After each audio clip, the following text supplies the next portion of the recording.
This is Ms. Hack, the 5th grade teacher at Turtle Creek, and this is what my students are doing on their Chromebooks. So this is the welcome page, the first page that they get to.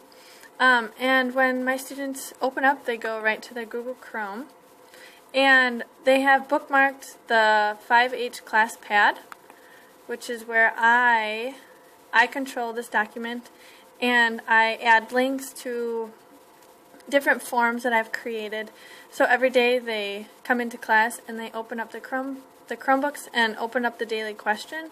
So for example, Monday's daily question was, what was your weekend like? What did you do? Did you relax? Was it jam-packed with stuff? And then they just write what their response is. And the response goes to a form that I created in my drive.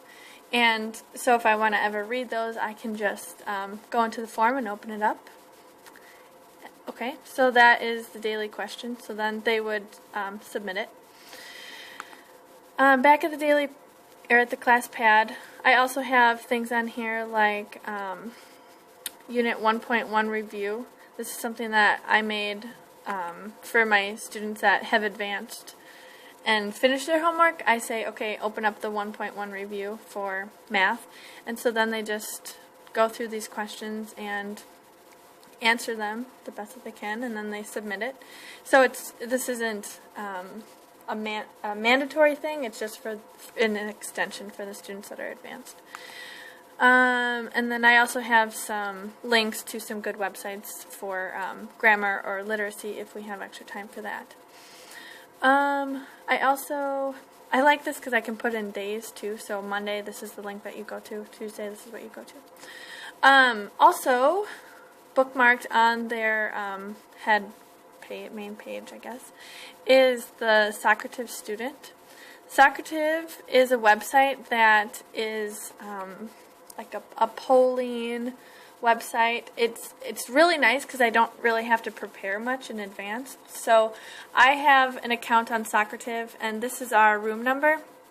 This is just for me, for my login. All students know this number, and that's our virtual room number. So I ask a question, and when I'm ready for the students to respond, I hit start accepting answers or start activity, and then something will pop up here, and if I do short answer, it will be a blank empty space, and then they just type their response. But students can't do that until I start it on my computer, which is really nice. And what happens then is all the responses go up onto my screen, which I normally have popped up on my smart board, so students can see what everybody responded to a question. It's really nice.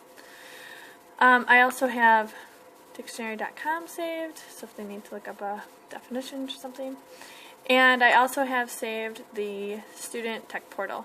So, for example, it's been raining a couple days, so they come in and I let them just explore on the tech portal. But also what's nice is in their computer literacy class, they're learning about Britannica. So in science today, I said, I want you to learn a couple new facts on your own about the circulatory system. So they go into Britannica, and they would search the circulatory system.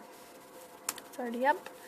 So then I have them take a couple notes, and they have already started their learning.